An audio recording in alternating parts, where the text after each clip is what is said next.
Am I fired now, boss? Sorry for walking in on you too. To start us off, our company was celebrating us securing another 5-year contract with a massive client. We do these office parties quite often with every biggish achievement. It's our boss's way of appreciating our work, bonuses are awarded too, and boosting morale, as the workload can get intense. Anyway, the party was well underway in our boss's house. Everyone was drunk, indulging in good food, and generally having a good time. Needing the bathroom, I excused myself and headed for the basement bathroom. Everyone always forgets it's there, so I knew it would be empty. I blame it on the alcohol or perhaps the loud music just above, but I didn't hear anything to give me warning of the horror of what I would witness until I stumbled into the unlocked bathroom and saw my boss's wife's best friend, also an employee of his, riding my boss as he sat on top of the toilet. I rushed out immediately after. I didn't even hesitate. I honestly headed straight for the front door, walked for what felt like forever, then called myself an Uber home. This all happened last night, and I've just woken up with a major hangover. On top of that, I'm honestly just bracing for the impact of the awkward encounter and maybe even conversation that I'll have with my boss on Monday. Lol. Do any of you have any kind of advice for me? I mean, it's not like I walked in on them on purpose. Anyway, wish me luck and keep me in every single one of your prayers. I appreciate it in advance. Update, am I fired, boss? Sorry for walking in on you too. I wrote a more detailed version of events within my email. I also scheduled a meeting with HR to get ahead of the issue. I had the meeting scheduled on Monday, about an hour before people usually start coming in. We decided to keep the recording of the meeting informal and keep all the notes in my file, simply because it wouldn't lead to an official investigation. The mistress and my boss are in 2 different departments, and my boss isn't technically her direct boss, which means the dating rules between them are in a gray area. I don't really care about that anyway, as I was worried about my job security. After HR, the day began as usual. We attended a morning meeting. During said meeting, I noticed how often my boss would avoid eye contact with me. Every time I did look his way, which was often, as he speaks the most, he always made it a point to look away from my side of the conference room. Fast forward to around lunchtime. A group of us had ordered in and would work through our lunch together. We do this work through lunch thing a couple of times a week. It's a time for us to bounce ideas off one another, check our progress on various projects, help out where it's needed, etc. It's usually reserved for employees with no senior members, although that's not a rule, it's just what we've always done, so it was strange for our boss to be there. Still, I carried on like nothing was wrong. Towards the end of the lunch, we had gotten to the topic of the party. Someone had asked me about my whereabouts at the end of the night, and at this point, I knew the safest option would be to pretend to be too drunk. I even gave my boss a few compliments on the food they had prepared. Everyone around me bought the story with no issues, and I could only hope that my boss did too. Now, on to Tuesday. When things returned back to normal between my boss and me in the morning, I assumed he had believed my story from yesterday. Only now, I see he was merely playing a part. His mistress cornered me into the ladies' toilets. Before this incident, this woman used to be sweet, caring, and a bit of a people pleaser. Think of Charles Boyle from B99, without the office donut fermentation. Now, she was a vicious version of herself who was completely unrecognizable. She told me she didn't buy my story, which told me she and my boss had already discussed me. She told me I shouldn't even think of telling the wife because she wouldn't believe some employee over her husband and best friend. True. She threw in a few insults in between it all, then finished it by threatening the ending of my career by mentioning how she as my boss wrapped around her finger. She told me time and time again to keep quiet, otherwise things would get messy. Now, this is the part that fills me with immense joy. To the Reddit user who sent me links to Amazon for spy recording gadgets, you, my friend, deserve the world. I had bought a pen ready just in case my boss didn't believe my story on Monday. Like many of you suggested, I should be recording all conversations. When he didn't pull me aside for a conversation, the small pen was forgotten on the inside top pocket of my shirt. The pen has no voice command and basically just records until you hit stop. And since I hit start the second I walked into the office, it recorded my entire day. So now, I'm sitting here on a gold mine as the mistress just confessed to her crimes, then threatened me if I didn't comply.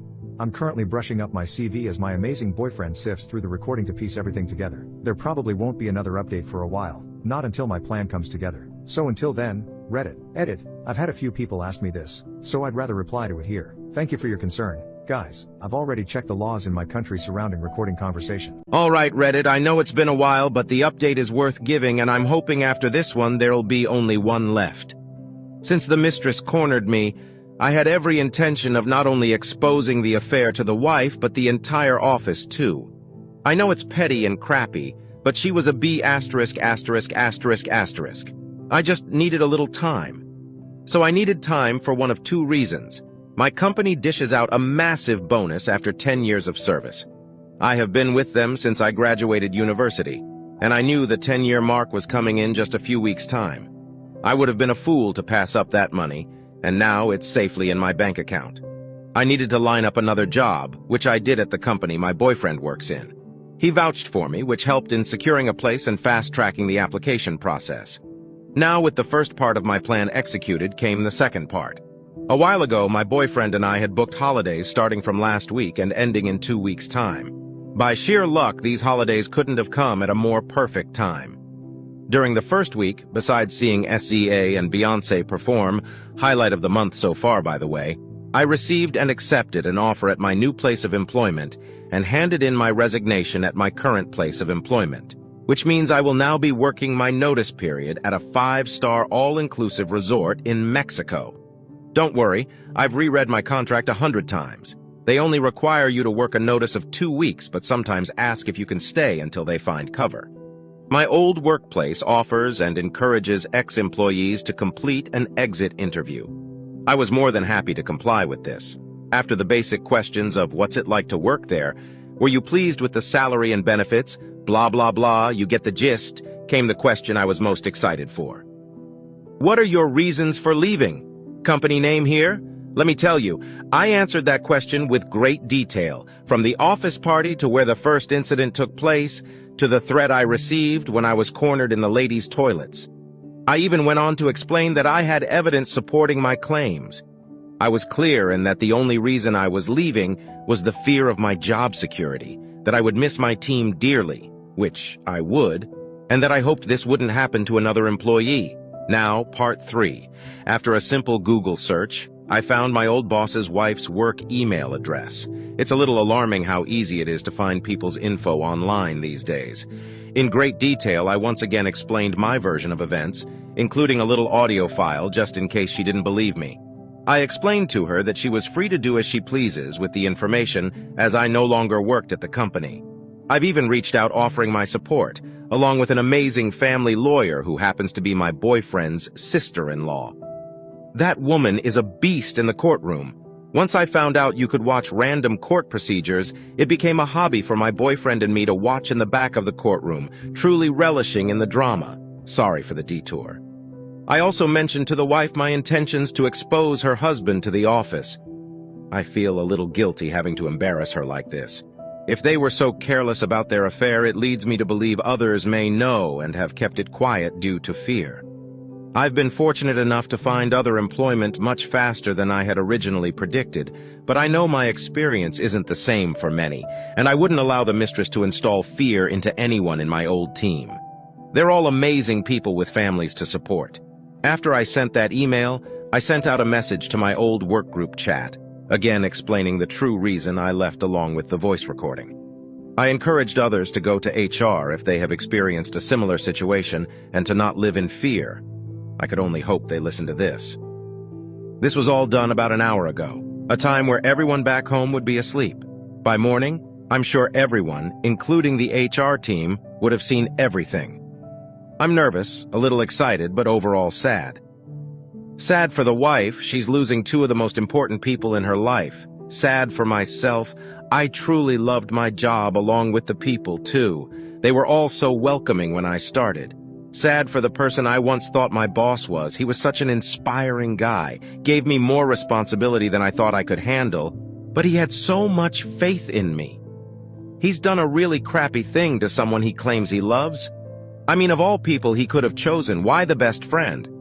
Why is it always the best friend? Anyway, that's the update for now. I'm sure once the messages pour in, once everyone is awake, I'll have another update ready. I promise to have it out as Q. This will likely be my last update. I'm going to try to include as many details as I can without going on and on, although it would simply be easier to do it with screenshots. Haha, let's start with HR. I found out from my colleagues that they hadn't reviewed the exit video I made yet. TBH, I didn't think it would be their top priority. It wasn't until the rumor mill of the whole situation reached them. After they did, I received an email today from the head of HR.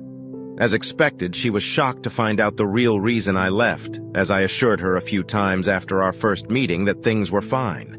She relayed her concerns along with well wishes at first, but of course she had to do her job. And through ambiguous language, it was clear she was trying to gauge what evidence I had, and how badly it implicated the mistress, along with the company too. I simply replied back that any discussions we needed to have would be when I'm back in the UK and with a lawyer present. She has yet to respond with a time and date. So let's start with the group chat. Keep in mind it doesn't include all the people I work with. obviously, just the ones in my department and the ones I make plans with outside of work. As expected, the group chat has been lit up since the whole ordeal, and the jokes are still coming in as I type this. Most people were shocked, and a few have said they've always suspected the two, but they chalked it up to reading too many Wattpad-type books. Needless to say, they are reeling in the drama. They also informed me that my boss, despite booking a holiday himself for the week, had been called into meetings with HR and a few higher-ups. I doubt I would hear more from this, not unless someone had insider knowledge. What surprised me was that I received an email in my personal inbox from one of my colleagues, someone who's not in my department and someone I don't have regular contact with. I won't go into too much detail, but basically y'all were right. I wasn't the only one who caught them in the act. Only they didn't see my colleague, and at the time he was with his now girlfriend, another company employee, so they just kept their mouths shut. As for the wife, I honestly expected harsh retaliation. In fact, I had drafted a skeleton email to respond to it if need be. She completely surprised me. She was extremely apologetic for the whole situation. She knew how much I looked up to my boss and expressed how deeply sorry she was on behalf of her husband and best friend. She revealed to me that she and her husband were in the midst of separating, although she didn't reveal the reason behind the separation. I'm sure we can all assume. Apparently, he was to use his week off to move his stuff out from their house and into an apartment. And now, with this new evidence, she's decided not to delay any further, and she will be divorcing him. She joked in appreciation for using my boyfriend's sister-in-law as a lawyer, but of course, she already has one. We ended the emails with light-hearted goodbyes and good luck wishes for our new futures. Keep in mind everything she tells me. I have to believe at face value. I don't really know this woman, and talking through emails and messages, you can never really gauge how genuine people are. But at this point, I choose to believe her as she hasn't given me a reason not to. I'm sure you guys are a little disappointed about the anticlimactic responses, but honestly, I'm so over the drama. I'm glad things are seemingly slowing down. Now I can relax, drink myself stupid with my boyfriend, and if you have any activity recommendations for Cancun, let me know. We're up for trying anything? Bye and thanks for watching.